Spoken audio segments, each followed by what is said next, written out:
This is the Skin Science Podcast.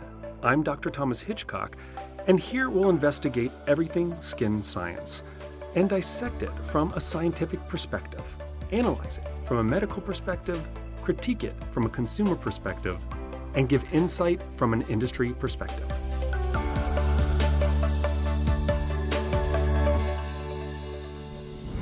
Hello, everyone. Welcome back to the podcast. I'm Dr. Thomas Hitchcock, and with me in the studio, I have Angela McDonald. Hello, everyone. Wilson McDonald. Wilson McDonald. Yeah, three names. Three names. I don't stop Angela just at two. I'm an Wilson. overachiever. You know that about me, Thomas. You know that about me. All right, I need another name. And then we also have, again with us, Ndashe Kamungu. Yes, I'm getting better You're at this, getting people. so good at that. You know, you'd think Can't get my name right, but you know, that's a whole other story. When I was in graduate school, I was in an all Chinese lab. And I remember for the life of me, it took me forever to start learning how to pronounce the Chinese names correctly and stuff.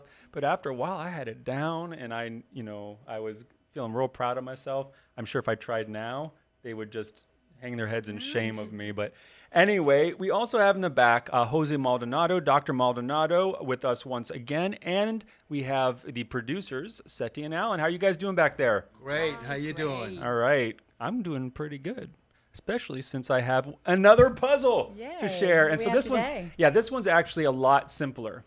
So this one is actually, I think it's called 3 Cubes, and this is by Cubic Dissection. It's a company that makes these types of wooden and metal puzzles. And this is actually a simple one, but it's actually one of my favorites because it's so simple, but it's fun. It's not super difficult to do, but it's a good fiddle puzzle. And basically, this is when it's done. And so basically, there's magnets on each piece, and you have to now in 3 parts figure out the way to. Now I've already taken apart, so it's gonna. Oh no.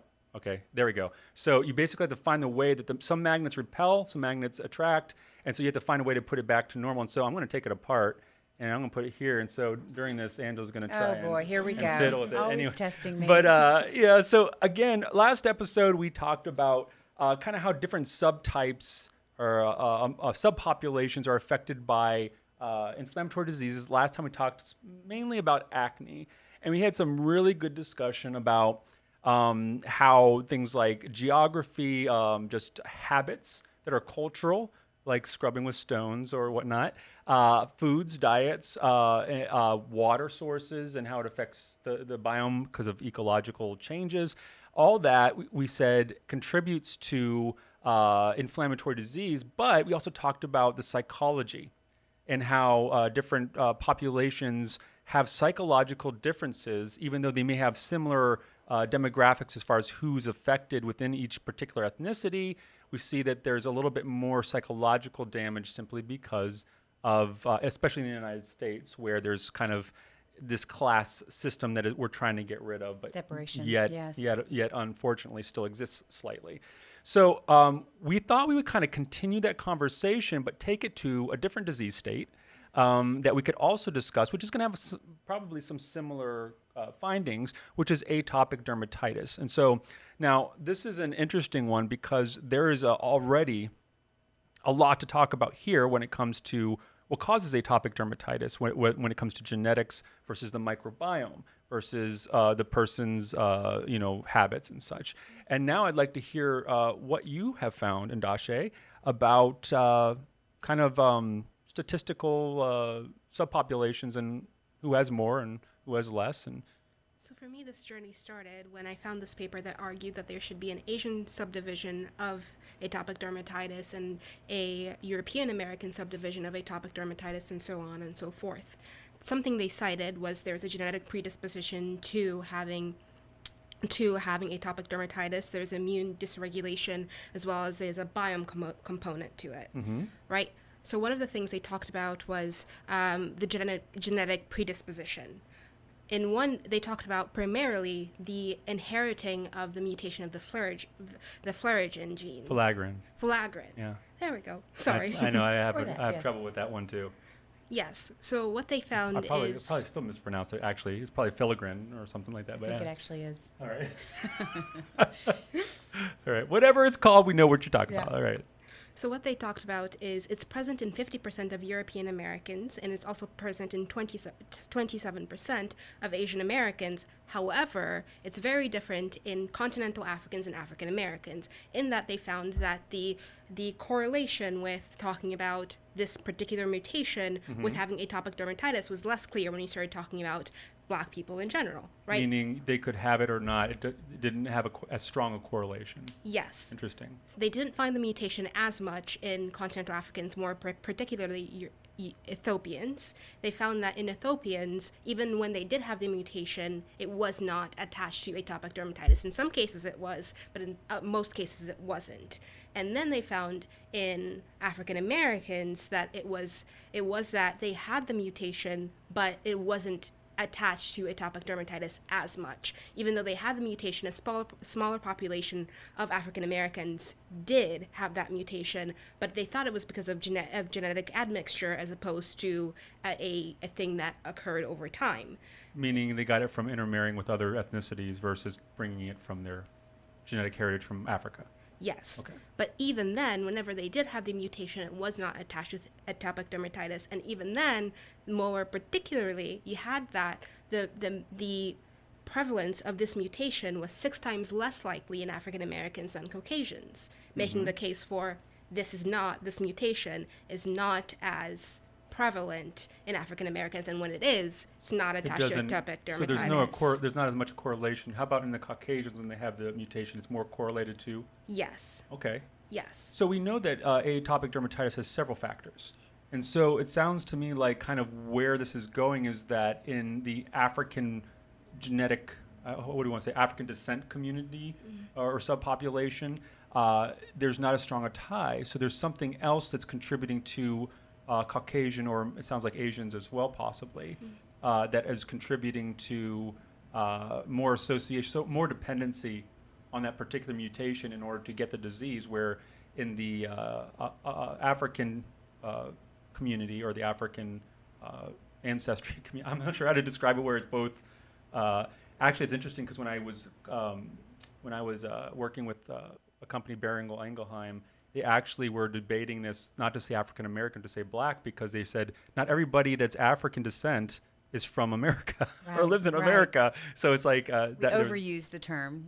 Well, it's because here they are African American, but we have to remember that things are happening throughout the world, not just in America. Right. And so, but regardless, that was just a really big rabbit trail.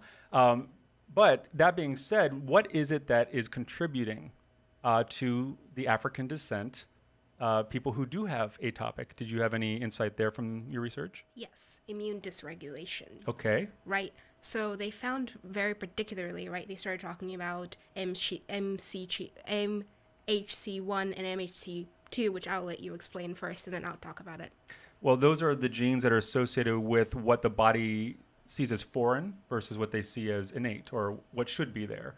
And so this is kind of one of the things we look at with stem cells and stem cell therapy, because they don't tend to express those proteins as much, so you can actually use people's stem cells better than you could use like adult cells, which express this and is seen as foreign.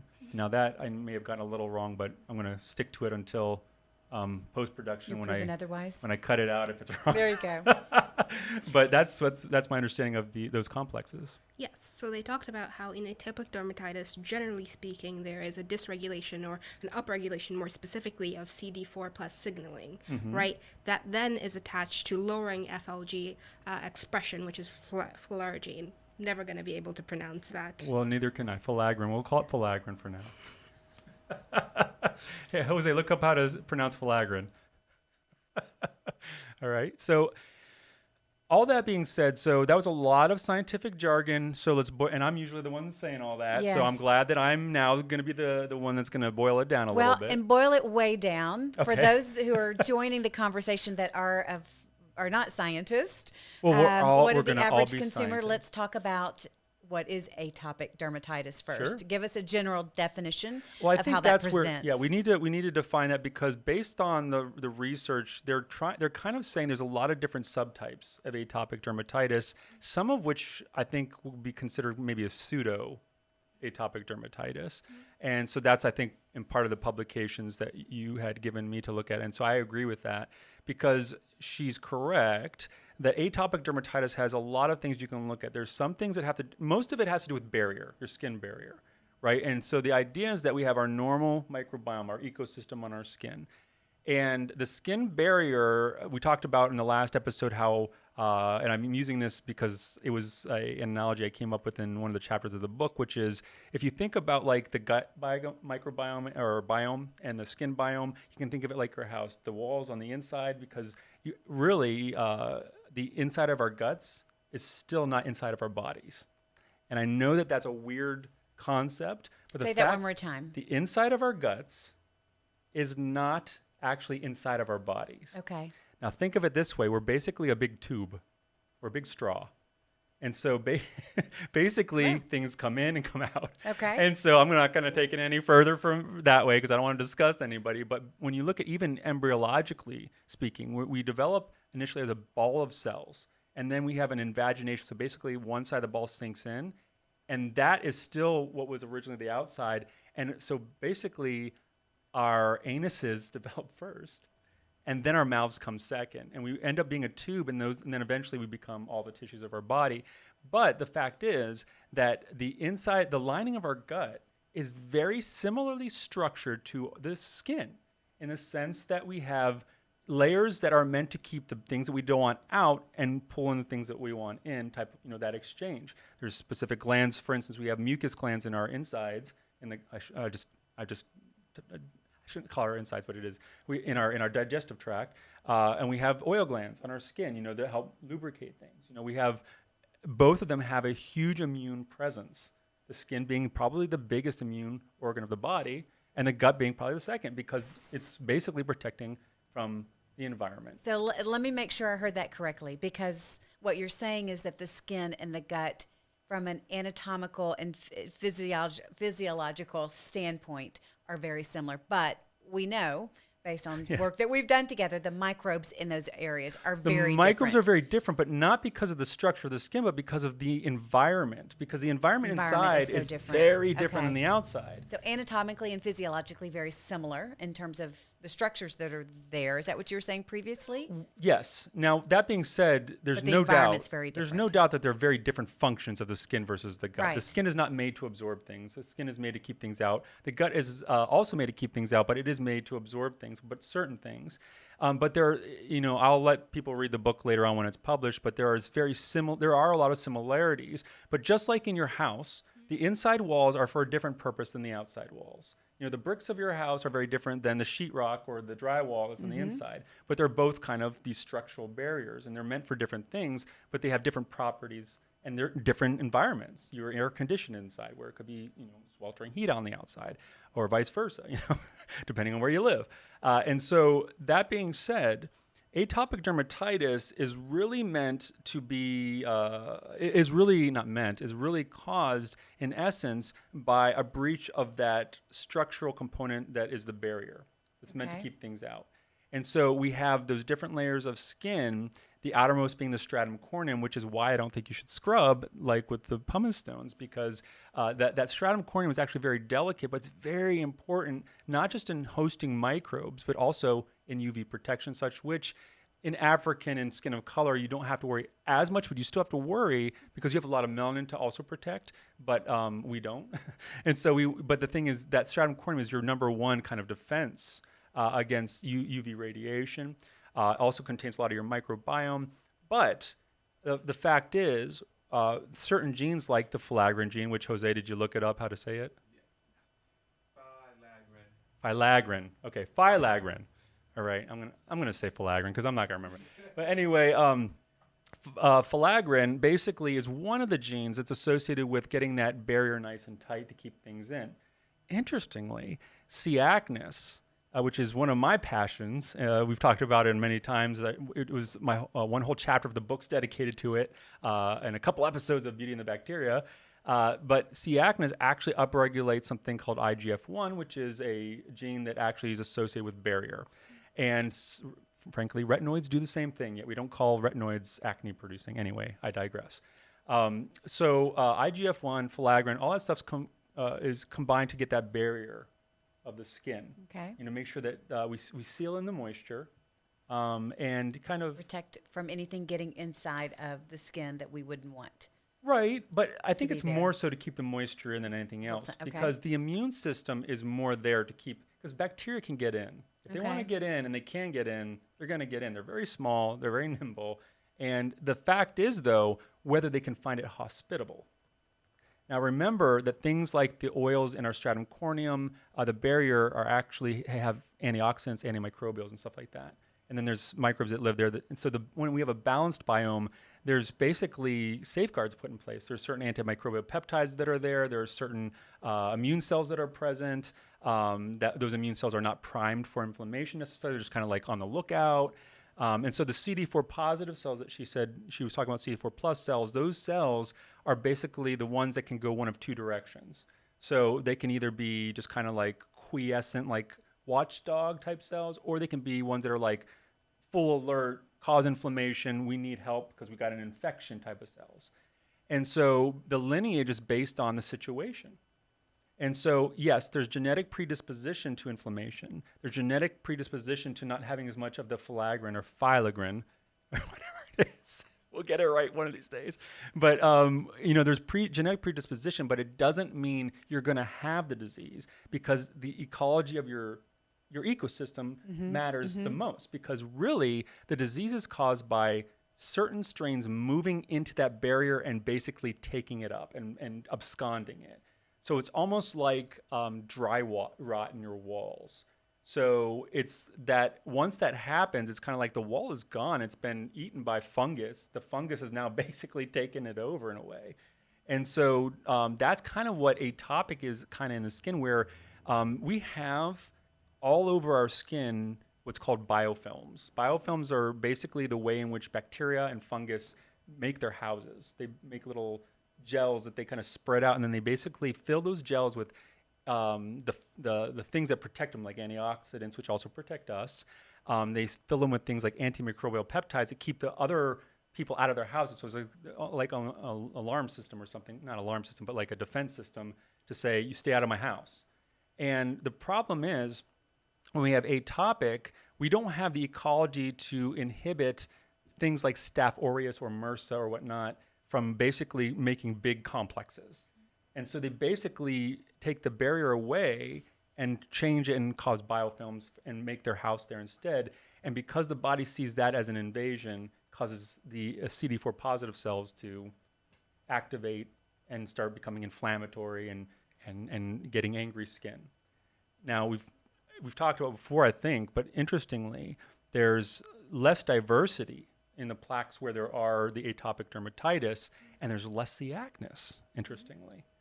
And so Staph aureus is actually strongly associated with atopic dermatitis. However, again, it doesn't mean you're going to get it, because a lot of people have Staph aureus is just kept in check by the rest of the microbes and the system being imbalanced. And so also in the same person, you can have one swab of their skin that is in a place where you don't have eczema or atopic, and it won't be pathogenic. And you can swab the places where it is atopic lesions, and it will be pathogenic and inflammatory. So again, very strain specific with the bacteria and the microbes. Genetics do play a role, but like you said, it doesn't always mean you're going to have it. You're just predisposed possibly. But interestingly, you're saying that with the African descent, there's not a correlation with the gene predisposition. No. So we know that you said it was the inflammation that causes it. So what causes the inflammation then? Is it the biome, the dysbiosis? Is it food? What is it that causes that inflammation? Is there a correlation with anything like that? Yeah, so they talked about specifically, right, the CD4 that's upregulated. It really says it has particular interleukins, which are just things that are produced Cell signals. Yeah.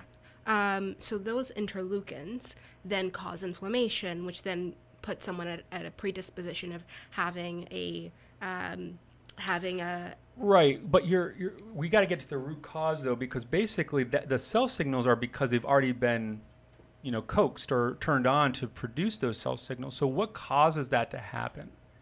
So is it that they have a genetic predisposition for inflammation in general, Meaning, are their immune cells just angry already, or what is it that causes the switch to go on where those cells become inflammatory and start sending out those cell signals? That's really where I want to get to with this particular subpopulation. I think that's an interesting question in general, but it seems as though I'm not sure what causes these cells to become inflammatory in general, which then cause the downstream effect. But in general, it seems to be it then produces particular interleukins, which are then responsible for the inflammation. Right. It's pretty well established which interleukins. I think it's IL-22 and IL-17A or B. I can't remember which one. But there's specific interleukins or cell signals, molecules, that are associated with inflammation in general, but specifically with atopic. And this is actually a great question for Dr. Day. So let's see if we can get her on the line to talk about this again. But while we're getting her on the line, I will say that I do believe that probably a lot of what is switching that on possibly is change of environment of what we call the holobiont, the whole organism. So we're a holobiont. We have our biomes, the different biomes. We have the microbiome. We have our human cells, the environment that we produce, inherently. And so I believe that because there's a lot of research that shows that people that live in rural areas have way less atopic dermatitis and allergies and asthma than people that live in cities. And so we think that it has to do with the fact that, just like you're saying, with the body saying something is foreign, if we're in a place where we're in nature where there's no reason why our biome can't be kind of in balance, versus when we're in a city where we have pollution, and we have a lot of UV radiation that bounces off of all the surfaces. We have stressors, right? Stressors. Right. And so there's a lot of things. There's stress of just being in a city. Right. Not getting hit by a car, I guess in the wild, not being eaten by a lion or something. But, it's one of those things where we know that there's association, even with animals. There's a strong association with animals that live in cities versus like on farms. You don't see animals get atopic on farms, but you see it all the time in animals in the city. And so that, I think, is an interesting thing about subpopulations. We know that there's an urban, now we do know there's socioeconomic implications as well. And we talked about with the acne, they think it's the dirty thing that people associate, even though that's not true. Likewise with atopic, it's actually the opposite. It's the people that are higher socioeconomic status that tend to get more atopic dermatitis, probably because they over-sanitize. They live in overly clean environments and things of that nature. All right, so do we have Doris on the line? Right, welcome back to the podcast, Doris, our BFF. How are you? So good. It's always good to be back. I love being a BFF. Well, you set us straight so much in the last one when we were talking about the different subsets of our population and how we would equate acne to those subsets and how we would treat those subsets. So we thought we'd do the same with atopic dermatitis because they're related in the sense that they're inflammatory skin diseases, and they're also related in the sense that a lot of people blame bacteria. But the fact is they're very different diseases. And the fact is also that it's not necessarily simply I got a certain bacteria like a staph on my skin and therefore I have atopic. So we know based on what we just discussed that people in cities tend to have more for several reasons. Prevalence to atopic, people that are of higher socioeconomic status tend to have more prevalence. Do you observe this phenomena in your own practice? You're in New York City. You're in the heart of, and you're also on Park Avenue. So there's a lot of people that are relatively affluent. You're not really near much rural activity, but you have been to places where there are. And so tell me, what have you observed? What do you think on that? Well, I'm lucky my office is on the Upper East Side of Manhattan, and I see a broad population, but I also go to Bellevue once a week on Tuesdays where I work with also a different but broad population. And we see a lot of atopic dermatitis in both populations. What the thing about atopic is that we know that it's immune mediated, and we know that there are genetic pathways that can predispose somebody to having it. The difference is that as your immune system is developing when you're young, it does benefit from exposure to things to learn to attack, and or to help strengthen its protection of you. And if it doesn't have exposure to other things externally to ward you against and to protect you against, it starts to turn on itself. And that's where our autoimmune conditions can come up more. So we know that people who grow up with dogs tend to have less eczema, less atopic dermatitis. Children who grow up in environments where they're more exposed to the elements and maybe even a little bit of dirt tend to do a little bit better that way. They have stronger immune systems. So we do want some exposure. We don't want to purposely go out and expose kids to things that are going to kill them or be harmful, of course, but gentle exposures to the environment and allowing the immune system to evolve and develop does have added protection in many ways and against autoimmune conditions as well. So I do see it in a broad range of populations. A lot of different cultures have different ideas of how to keep children clean and how to feed them. And I think all of that plays into it. So it's definitely more in people who have a more sterile environment that they're raised in, but it happens broadly as well. Right. And so, you and I just finished writing the draft of our manuscript for the book that we're about to release, hopefully quite soon. And one of the things that we are strongly kind of discussing in the book is what we call the Holobiont philosophy, which is you have to realize that we are an ecosystem. We're not just a human walking around, we're a whole ecosystem. And when you change that ecosystem, even early in life, because we're an ecosystem even before we come out, right? We're an ecosystem even before we're in the world that's filled with microbes. There's microbes on the inside as well as the outside of our bodies. We know that we have to keep that in consideration. We know in medicine we don't as much as we should, right? We don't think of it that way as much as we should yet. We barely think of it. And the reality is we're more not us than we are us. Even our DNA, all of our DNA is invaded by other organisms that have inserted themselves into our DNA. So there's very little of us. We're covered in microbes.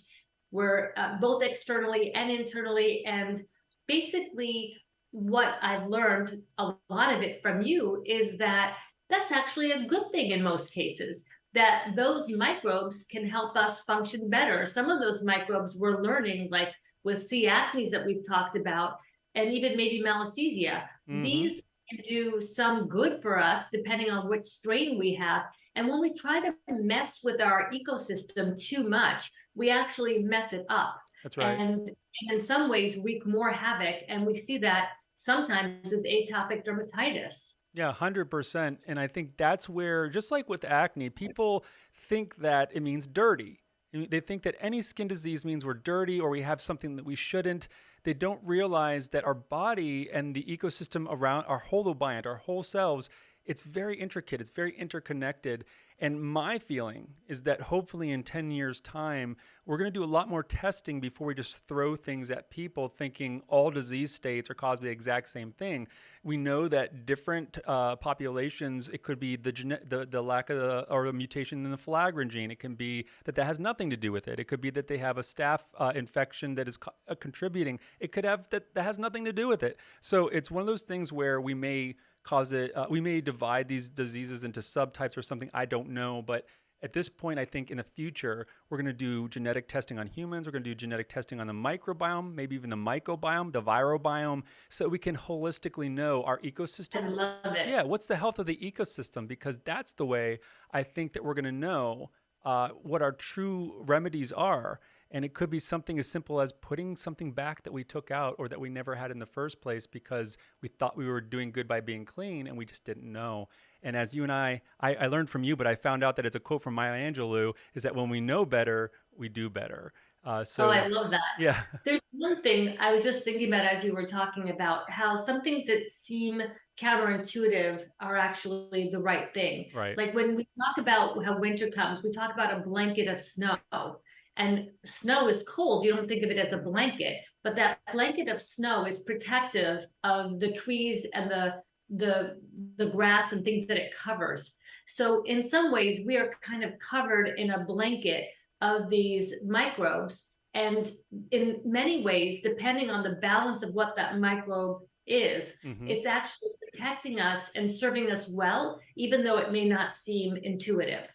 I just came up with and I was very proud of myself. If you don't like it, it's okay, just lie. Yeah, you know. So we'll have our fact checkers fact check that. No, I'm just so Doris, as always, wonderful wisdom. We will hopefully see you on the next episode. I believe so because we're about to tape it. All right. So all right. So thanks, Doris, very much for that. All right.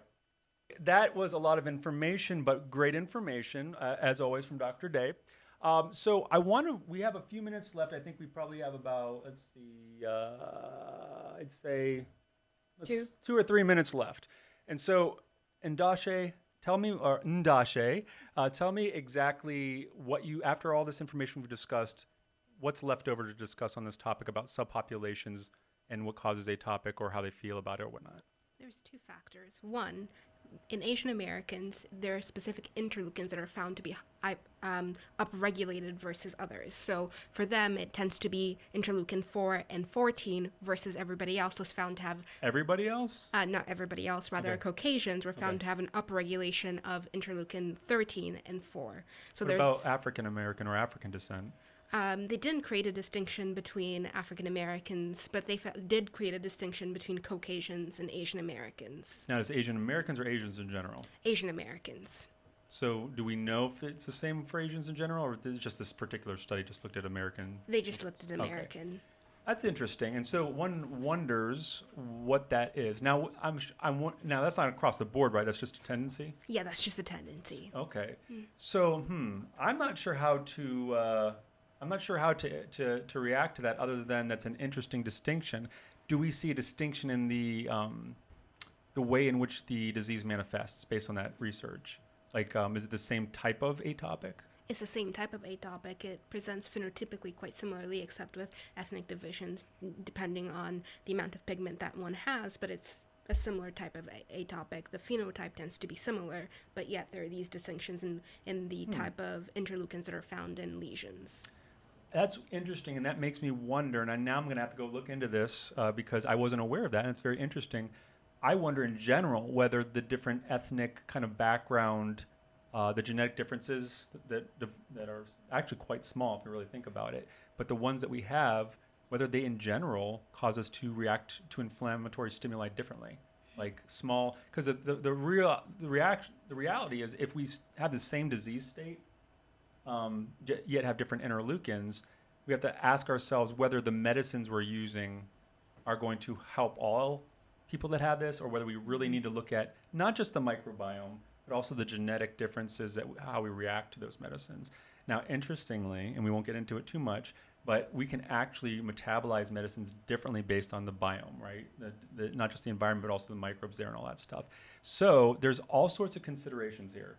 So now it makes it to where when you think about medicine and you say there's a certain amount of people that just don't react well to certain medications or procedures, and certain people that really react well to them or are helped by them. In terms of efficacy and adverse events. That's right. Right? That's okay. right. And so really in the future, kind of my vision is that we're going to be looking not just at human genetics, so they're going to be taking swabs of our genes to look at what our predispositions are, just like 23andMe does. But we're also going to be taking a look at the biomes.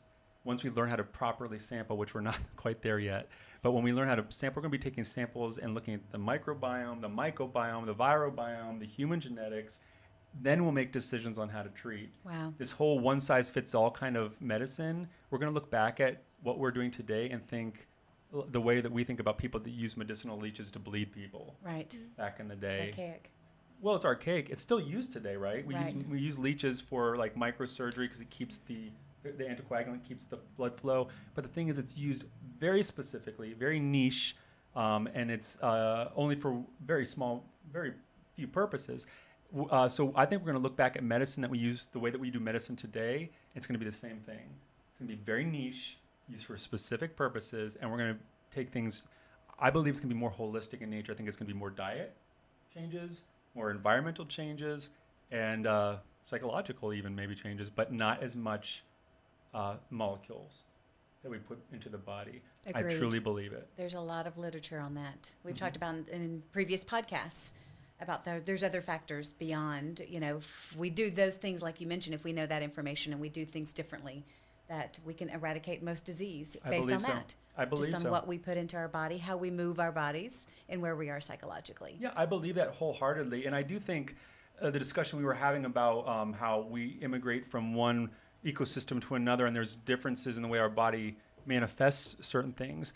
I think as the world kind of gets smaller in the sense that we travel so much now, and immigration is not as big a deal as it used to be. As the world becomes more equalized as far as socioeconomic status, hopefully, even though it seems like the United States seems to go in the opposite direction with you know, the money situation. But regardless, you know, if Star Trek is a reality, I don't know if any of you watched Star Trek, but when I was a kid, I used to watch The Next Generation a lot. And in the future, apparently, there is no money. You know, you just go to the wall to get your food, and it makes it for you and stuff. Okay. You know, so it's like there's holodecks to go on vacations and stuff. And so, you know, it seems pretty. If we get to a place where the world itself, you know, goes into homeostasis, right? Because really, I think a lot of our habits are because we are what causes a lot of the disease we have. Similar to the world in general, how a lot of the disruption in the world is because we cause it, right? Yeah, there are volcanoes and there's typhoons and there's hurricanes and there's all that stuff. And in our bodies, there's the same thing, right? There's some times where our bodies do have legitimate diseases that are genetic. You know, you can't fix everything with a better diet, right? There are diseases where you die as an infant because you have a genetic disease for your nervous system or your immune system or whatnot.